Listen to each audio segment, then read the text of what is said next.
Salut tout le monde et bienvenue à cette vidéo où je vais faire un compte-rendu de ma journée du vendredi à la convention de Stack Academy 2024. Stack Academy, c'est une convention de 3 jours. C'est toujours au début mai, vendredi, samedi, dimanche. Première fin de semaine de mai habituellement parce que la deuxième fin de semaine de mai, c'est la fête des mères, donc c'est un petit peu plus compliqué pour certains joueurs de se libérer. C'est une convention qui en était à sa 12e édition. C'est la convention qui, je dirais, m'a catapulté définitivement vers les wargames. J'avais un intérêt envers ça. J'avais, comme tout le monde, un peu de joueurs dans mon entourage, mais pas tant que ça. Puis à cette convention-là annuelle, là, il y a à peu près une centaine de personnes. Je n'ai pas les chiffres exacts, là.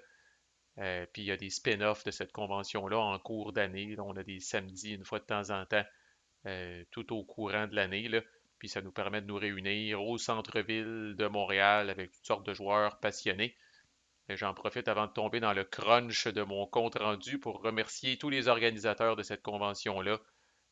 Marc Guenette en tout premier lieu, qui est l'instigateur de tout ça il y a maintenant 12 ans, qui travaille fort pour ça, puis qui s'entoure de d'autres gens très compétents là, pour s'assurer qu'on a du fun là, pendant toute la fin de semaine. Fait que merci à toute la gang. Puis ce que je veux faire, c'est la première fois que je fais ça. Je vais faire ça, je pense à toutes les conventions que je vais aller parce qu'on joue à beaucoup de jeux. On essaye des affaires, on vit des expériences. Puis ça va être une vidéo un petit peu différent. Mais je vais vous dire à quoi j'ai joué. J'ai-tu aimé ça ou j'ai pas aimé ça? Dans certains cas, ça m'a tellement donné le goût que je vais le couvrir sur la chaîne. Fait que si c'est le cas, je vais vous en parler. Puis voilà, c'est pas mal ça le but de ces vidéos-là. Fait que sans plus tarder, on va commencer avec le premier jeu auquel j'ai joué le vendredi matin. J'ai nommé Gunslinger. Gunslinger, c'est un Chris de vieux jeu 1982, un jeu d'Avalon Hill qui reproduit là, en temps réel, là, en tout cas ouais, à la seconde près, à style là, justement, là, des gunfights puis des combats là, dans le Far West avec des cowboys, shérifs et autres truands. Là. Euh, My God, c'est un jeu d'une autre époque, là, comme on voit un peu avec le visuel, là, puis vous allez voir, pas juste avec le visuel. Là. C'est un peu dans la mouvance là, de Upfront, Ambush, pour ceux qui connaissent, là, des hosties de vieux jeux, mais des classiques un peu mythiques, indémodables, durs à trouver évidemment out of print depuis un calice de bout, surtout dur de trouver une copie en bon état. Ceci dit, il existe un module Vassal. J'ai vu du monde déjà publié pour jouer à ça. Fait que, ne serait-ce que pour ça, on dirait, je me suis dit, Chris, je vais l'essayer en personne pour voir si c'est bon. Puis si oui, je vais peut-être donner suite à ça en jouant en ligne. Là. Fait que, on était 7. Là. Ça a été quand même assez populaire quand ça a été affiché. C'est pas moi qui l'avais organisé. C'était mon ami Éloi, que je salue au passage, et qui est un peu notre maître des règles pour cette game-là. On avait tout le devoir là, d'écouter au minimum la vidéo de Jean-Michel Grosjeu, que je salue au passage, qui a très bien couvert les règles, qui autrement sont fucking difficiles à digérer, là, comme tous les vieux jeux de la sorte. Là. Un asti de gros rulebook, puis bon, asti, ça couvre tout ce que vous pourriez envisager de faire dans un jeu comme ça. Là. Fait que c'était un peu ça le défi, là, c'est de s'entendre sur un scénario puis de dire, tu sais, comme là, Éloi il avait dit, j'ai au moins choisi un scénario où il n'y a pas d'élévation possible. Fait que fuck ces règles-là. Il n'y a pas de chevaux non plus, parce qu'il peut même avoir ça. Regardez cas. Il y avait des règles avancées qu'on avait mis de côté, là. Mais c'était quand même pas évident de savoir là, tu sais, là, où c'est qu'on s'en allait avec ça, puis dans quel genre de situation on allait pouvoir se trouver. Là. Fait que ça a été, disons, ça a été intéressant. Euh, fait que comme je disais, on était 7, on avait une assez grosse map. Ça vient avec des boards un peu modulaires là, que vous pouvez colisser un à côté de l'autre. Là. Qu'on avait 6 boards en tout. Au final, on s'est dit, ouais, c'était peut-être un peu trop. Les persos commençaient à différents endroits, là, tu sais, par le fruit du hasard. Il y a vraiment deux personnes qui ont commencé là, dans le même bâtiment, là, pas dans la même pièce de ce bâtiment-là, mais il y avait juste une porte qui les séparait. Puis sans surprise, et tabarnak, là, ça n'a pas été long qu'eux autres ont commencé à en découdre. Puis on s'est tous mis à converger vers cette place-là, peu importe comment loin qu'on était, parce que, tu sais, Chris, on veut tirer du god, nous autres aussi, esti, puis on veut s'amuser, là. Mais le problème avec ce jeu-là, bon, un tour, je me rappelle plus, un tour, c'est 6 secondes, je pense, ou 5 secondes, sans joke, là. Fait qu'on est à l'échelle de, tu sais, je dégaine mon gun de ma ceinture, ça me prend 2 ou 3 secondes, là. Je vise, ça me prend 2 ou 3 secondes. Fait que Chris, on est comme en slow-mo vraiment tout le temps. On avait calculé ça, je pense, on jouait 20 tours maximum. C'est ça, c'est quelque chose comme 5 secondes. C'est l'équivalent d'une minute et demie, 2 minutes. La game au complet, tabarnak. Qui nous a pris au final 4 heures, 3 heures et quelques avant que ça se finisse complètement. Puis, en les cas, là, je pourrais, si je pourrais, un moment donné, je vais peut-être faire une, j'hésite encore à faire une gameplay by email. Si j'en fais une, ben, étant donné que les règles ont été couvertes par Jean-Michel, moi je ferais peut-être plus un playthrough pour essayer d'expliquer qu'est-ce qui s'est passé, puis vous montrer un peu plus le jeu en action, là, genre, là. Mais bref, euh, j'ai une photo ici. Fait, que fait que ça, c'est l'espèce de petite cabane là, où est-ce que deux personnes ont commencé. Là. Fait que, il y a mon ami Dominique Lauzon ici qui est en train de crever au bout de son sang en arrière de cette espèce de bar là, ou de je sais pas trop quoi. Là. Rami est ici, une autre personne a déjà rentré dans la pièce, là, puis moi je suis en train de converger ici, puis je suis en train de. Je m'en viens join de fun ici, puis un autre est en train de s'en venir ici. Mais tu sais, juste pour vous dire, pour être certain que vous savez dans quoi vous vous embarquez si vous signez up pour une game de ça. Fait que ça ici, appelons-le Kyle, euh, qui est quelqu'un qui était descendu des États-Unis pour participer au stack. Il y a beaucoup de monde qui viennent des États-Unis, Toronto, les Maritimes, Alouette. Puis là, tu sais, il hésitait entre arriver le vendredi matin ou même, fait, finalement, il était descendu le jeudi soir. Il avait dormi une nuit de plus à l'hôtel, tu sais, puis il avait comme signé up pour jouer à Gunslinger. Fait que ça, c'est son hostie de bonhomme qui a commencé à l'autre bout de la map. Puis là, ben, tu sais, avancer dans ce jeu-là, c'est pas très excitant. Tu sais, j'avance d'un hexagone, j'avance d'un hexagone. Tu sais, tant que vous n'êtes pas dans un gunfight, c'est pas très excitant, là. Puis pendant que lui, il prenait son mal en patience, puis il se rapprochait tranquillement pas vite de cette cabane-là, ça brassait en tabarnak.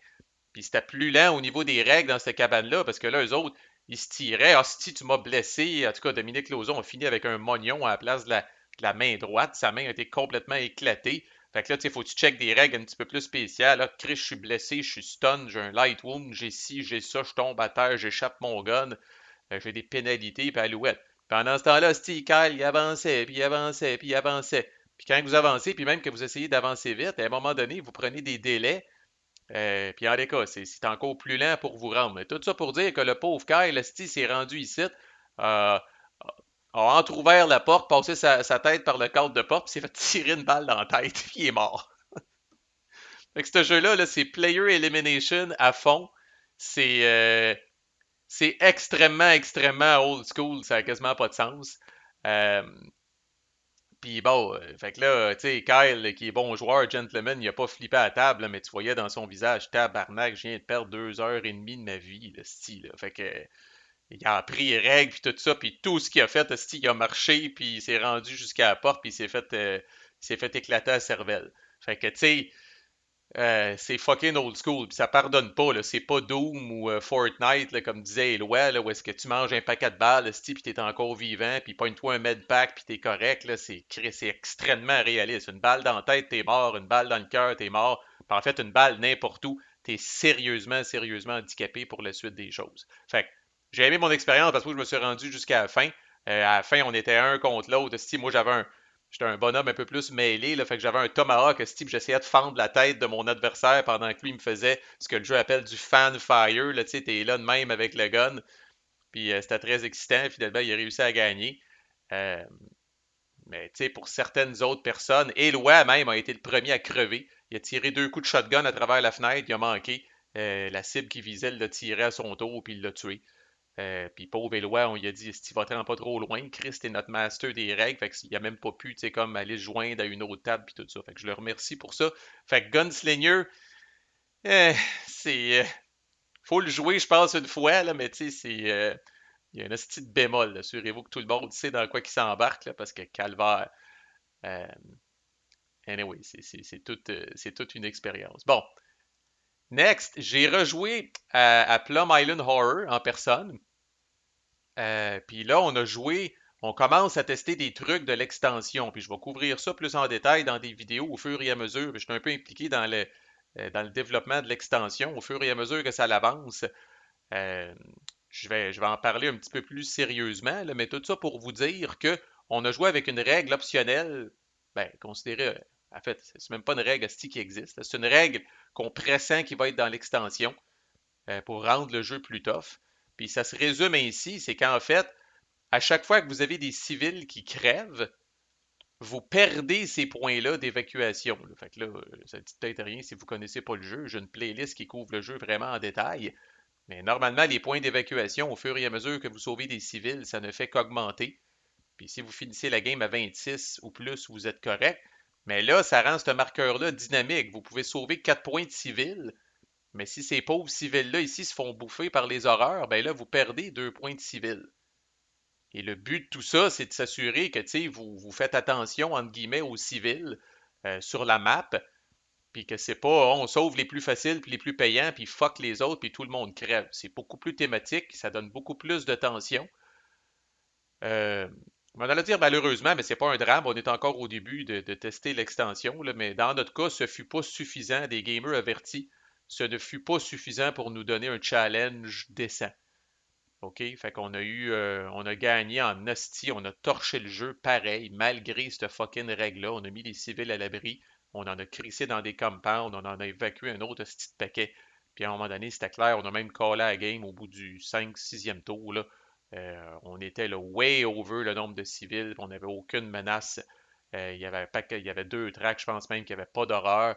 Fait que, tu sais, c'est pas suffisant. Le search est encore extrêmement fort. On a pogné des cartes de search complètement brisées. Puis les events, selon moi, sont pas encore assez nasty. On a pogné des events pointless où est-ce qu'on a lu l'event, puis ça n'avait pas d'effet en ce moment, ou un effet extrêmement mineur.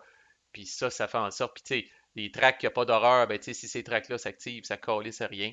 Fait que tu sais, il y a encore, puis c'est correct, là, l'extension est loin d'être sortie, est encore en développement. Pour moi, il y a encore du tweaking pour amener ce jeu-là à un niveau de défi qui est intéressant pour des gamers sérieux. Tu sais, c'est encore pas pire quand tu joues pour le fun, puis tu veux juste une petite histoire, puis une petite patente thématique, puis tu veux même gagner la majorité du temps. Là. Mais bon, la majorité du temps, dans nos cas, là, les games se finissent par une varlope dans le sens qu'on varlope le jeu. Là. Puis là, permettez-moi de fermer Tabletop Simulator, là, qui, comme d'habitude, calisse mon ordi à terre, là, sacrement. Là, quand je roule Tabletop Simulator puis j'enregistre une vidéo, là, j'ai un laptop, même si le laptop est plugué, si je perds de la batterie. Là. C'est intense en tabarnak, mes 3 fans partent, esti, puis ça peut ventiler la maison au complet. Là. Fait que, anyway. Le vendredi soir, j'ai été inscrit au tournoi de Twilight Struggle Red Sea. Fait qu'on avait Jason Matthews à la convention. Il y a toujours des invités de marque, des invités prestigieux. Puis cette année, disons, on a des assez bons coups de filet de la part de Mark Guénette, l'organisateur. Là, mais Jason Matthews, qui se passe de présentation, là, mais designer de Twilight Struggle, d'Imperial Struggle et, euh, et de Twilight Struggle Red Sea, entre autres choses. En fait, je devrais dire co-designer de Twilight Struggle. Je pense qu'il est co-designer aussi d'Imperial Struggle avec Ananda Gupta aussi. Puis je pense qu'il est seul designer de Twilight Struggle Red Sea. Fait que Twilight Struggle Red Sea, un Twilight Struggle light qui joue en à peu près 45 minutes, focusé sur l'Afrique, je peux vous le montrer. Là. Euh, il n'y a pas de module vassal. Je pense qu'il n'y a même pas de module de Tabletop Simulator parce que, comme Twilight Struggle, ils ont sorti une app sur Steam. Fait que vous pouvez jouer sur Steam, vous pouvez jouer contre le AI pour vous habituer. Là. Le AI, qui, comme d'habitude, prend des décisions relativement douteuses. Là. Servez-vous pas de ça pour juger à quel point vous êtes rendu bon dans le jeu parce que vous allez peut-être faire le saut quand vous allez vous faire face à un véritable adversaire. Mais ça a l'air de ça, c'est tout petit. Demandez-moi pas, Marco, peux-tu scroller pour nous montrer le reste de la map? C'est la fucking map. Tout se passe en Afrique, puis un petit peu le Middle East, là. Fait que ça dure 2 tours. Fait que c'est l'équivalent de 2 mains de Twilight Struggle, puis that's it. Fait qu'une demi-heure, 45 minutes à peu près quand on est habitué. Fait qu'il y avait un tournoi qu'on appelle Single Élimination. Là, quand vous perdez une game, vous êtes out du tournoi. Puis les enjeux étaient quand même intéressants parce que le gagnant du tournoi va se mériter éventuellement une copie de Twilight Struggle South Asian Monsoon, qui est le troisième dans la lignée de Twilight Struggle, qui va sortir peut-être 2025, puis qui est entre Red Sea puis le full Twilight Struggle. Fait que Twilight Struggle South Asian Monsoon, qui se déroule là, autour de l'océan Indien. La Chine est énormément impliquée aussi. Là, c'est un autre close-up de certaines régions de Twilight Struggle. Là. Très intéressant comme système. Si vous aimez évidemment Twilight Struggle, vous allez tomber en amour avec ça aussi. Puis celui-là va être 5 tours. Fait que tu sais, Red Sea 2 tours, Twilight Struggle 10 tours, je pense, 9 ou 10 tours. Puis Twilight Struggle South Asian Monsoon 5 tours. Fait que Jason Matthews était là. Il avait amené un proto de South Asian Monsoon, évidemment. Puis, fait que, à tout seigneur, tout honneur, on a organisé un tournoi de Twilight Struggle Red Sea. Il y avait 13 personnes. Euh, ma ronde 1, là, je pense que je peux farmer ça. Ouais, je pense que je vais farmer ça, en fait. Exit game, merci beaucoup. Euh, back, I guess. Puis exit. Alright, fuck you. Puis, si je m'en viens dans Images, Stack 2024, puis, je pense que j'ai appelé ça Warm-up Game. Fait que ma première game, euh, ben en fait, ce qui est arrivé, il y a eu un petit peu un. C'était weird, parce que là, on était 13, puis l'organisateur du tournoi a collé ça dans une app qui fait les brackets. Puis là, il a comme dit, euh, je sais pas trop, là, on est d'habitude, quand on est un nombre impair, évidemment, il y a une personne qui joue pas, parce que, tu sais, on est un nombre impair, une personne par ronde qui joue pas. Et là, pour une raison X, on était 13, puis là, il a dit, il y a 3 personnes qui vont avoir un bail. C'est-à-dire de ne pas jouer puis de passer directement à la ronde suivante. On va jouer 5 games pour les 10 autres personnes. Fait que moi, j'ai été une des 3 personnes qui a eu un bail. Puis après ça, j'ai dit, hey, attends une minute, style, normalement, dans les tournois, moi, je jouais beaucoup à Magic dans le temps avec des tournois de ce format-là. Puis j'étais là, Chris, normalement, il y a juste un bail par ronde, puis le même joueur ne peut pas avoir plus qu'un bail, même s'il y a des joueurs qui drop ou on est impair dans les autres rondes. Fait que là, bon, c'était trop tard, les joueurs avaient commencé, les jeux étaient sortis, les joueurs avaient commencé, puis bon, le truc de bracket était fait dans l'application. Fait que j'ai dit, hey, you know what, je vais jouer une game pareil. Tu sais, parce que j'étais rouillé en crise, parce que euh, j'ai joué un grand. Avant le tournoi, j'avais joué un grand total de 2 games en personne contre amis. Puis, euh, j'avais joué contre le AI dans Steam, mais dans une optique d'essayer de le casser. Entre guillemets, c'est mon boss chez GMT qui m'avait dit, hey, tu peux te jouer une coupe de game contre le AI quand c'était encore en bêta, là, le app de Steam de Twilight Struggle Red Sea, juste pour voir si le AI ne fait pas des affaires. Le AI fait souvent des affaires caves, mais il fait-tu des affaires vraiment trop caves qui pourraient être facilement réglables? Fait que j'avais joué, je pense, 6 games au total contre le AI. Mais tu sais, pas nécessairement pour gagner, mais plus pour essayer d'exploiter des trous, des failles, prendre des notes pour des trucs du AI. Fait que j'étais fucking rouillé. J'avais relu un petit peu les règles en prévision du tournoi. Fait que je me suis dit, là, Chris, avant de jouer contre un joueur en ronde 2 qui a déjà joué, puis qui est vraiment prête, là, que c'est frais à son esprit, je vais jouer. Fait que je remercie David ici qui est à droite, euh, qui a remplacé quelqu'un qui avait droppé dans le tournoi puis qui avait dit, hey, moi je connais beaucoup Twilight Struggle, j'ai jamais joué à Red Sea. J'ai dit, ben gars, on joue ensemble, puis coudon, le gagnant sera la vraie personne qui a le bail. Fait que finalement, fait qu'on a joué, je l'ai battu. Fait que ça m'a permis de passer là, justement en ronde 2. Là. Fait que ma ronde 2, où c'est que c'est? Euh, second game ici. Fait que où est le truc? Il est ici. Fait que là, je jouais contre Nos. C'était- c'est son prénom. Là. Il m'a dit que toute sa vie, il a été obligé de s'expliquer puis tout ça. Là. Nauss. Fait que là, ça, c'est un joueur d'expérience. Il m'a dit, on se jase tout le temps un petit peu au début. Là, il m'a dit quand le jeu est sorti, j'ai joué en tabarnak. Puis, tu sais, ça paraissait. Là. C'était un joueur d'expérience. Je l'ai quand même battu par le contrôle de l'Afrique, en tout cas, qui est une win condition quand même assez cool. Peut-être le couvrir sur la chaîne, pareil, le jeu, même s'il est sur Steam, là, puis que tout est pas mal automatisé, là, tu sais, juste pour donner une idée, ceux qui sont moins, justement, si t'as pas le goût d'acheter ça sur Steam, se demandent s'ils veulent acheter le board game, peut-être faire le tour pareil. Mais très excitant, très tendu. Tu sais, ces petits jeux-là, normalement, tu joues, c'est vite fait, c'est fini. Il me disait une demi-heure, 45 minutes, bing, c'est fini. Puis Puis d'habitude, tu sais, à cause de ça, tu sens pas le stress nécessairement, puis la tension. On dirait que t'as pas le temps de la sentir, parce qu'après ça, c'est terminé. Puis tu sais, gagne, perd, c'est pas grave, c'était un petit jeu. Tu sais, contrairement à des jeux plus comme Twilight Struggle, où ça va durer 2, 3 heures, où là, tu vas te dire, on va avoir une hostie de game, puis il y a eu des revirements, et puis tout le kit. Mais là, le fait qu'il y avait un enjeu, que c'était un tournoi, et tabarnak, j'ai trouvé ça vraiment là. Puis mes adversaires aussi, tu voyais, si on avait tout le shake, esti, quand on bougeait nos tokens d'influence, puis quand on prenait les règles pour checker quelque chose. Fait que, anyway, c'était quand même très cool. Ma game 3 était contre Gilda. Où es-tu, Gilda? Tu es ici. Fait que je l'ai battu, Nose, par contrôle de l'Afrique. Contre Gilda, ça a été serré en tabarnak. Gilda, je pense qu'il m'a dit que, évidemment, sur le app, vous pouvez jouer quasiment en 10 minutes, pas de setup, pas rien, là.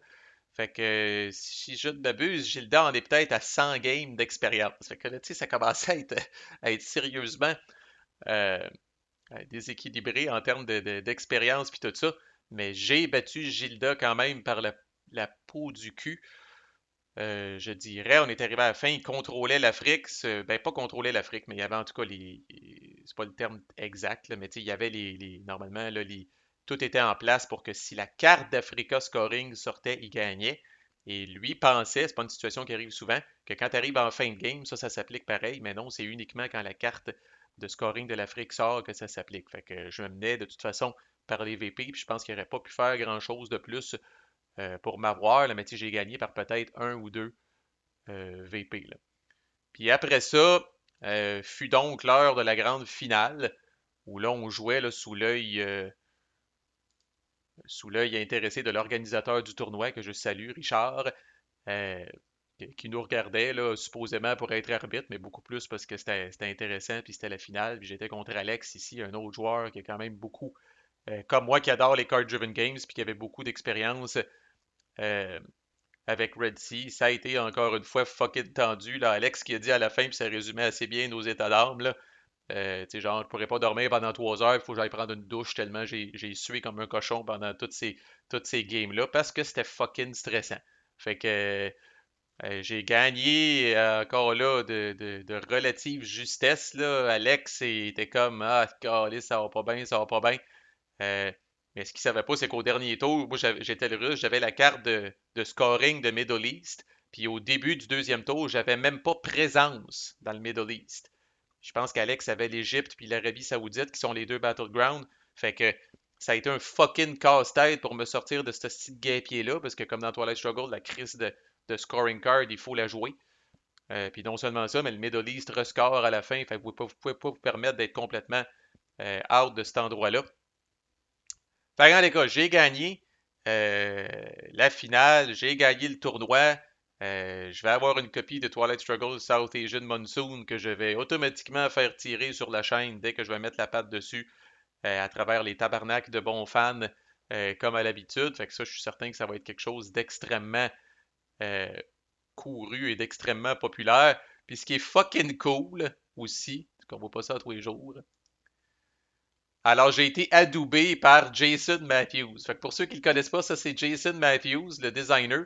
Puis il avait amené, parce que tu sais, c'était un peu poche, on n'avait pas la crise de. Il sortira pas avant 2025, Twilight Struggle South Asian Monsoon. Fait que Jason, c'est quand même cool. Il avait amené dans sa petite valise une écharpe aux couleurs de l'Éthiopie, comme ça. Puis, fait que là, il dit, hey, moi, je vais remettre ça au gagnant. Fait que là, moi, pour la pause, esti, j'ai mis un genou à terre et j'ai dit, voilà, tu peux m'adouber. Alors, il m'a crissé l'écharpe autour du cou pour me couronner champion de Twilight Struggle Red Sea. Puis, la photo est encore plus cool parce qu'en arrière, vous voyez la groupie esti Kevin Bertram. Donc ça, c'est le propriétaire, le fondateur de Fort Circle Games, l'éditeur qui a publié The Shores of Tripoli que j'ai couvert sur la chaîne, puis Vote for Women. Puis qu'il y a deux autres jeux dans le collimateur dont je vais reparler dans le prochain vidéo. Fait que t'as lui qui applaudit en arrière avec Jason Matthews qui me met l'écharpe autour du cou. Chris, ça vaut 100$, littéralement. Fait que voilà, c'est le compte rendu de ma journée du vendredi de Stack Academy 2024. Dans un prochain vidéo, je vais couvrir ma journée de samedi. Manquez pas ça. À plus.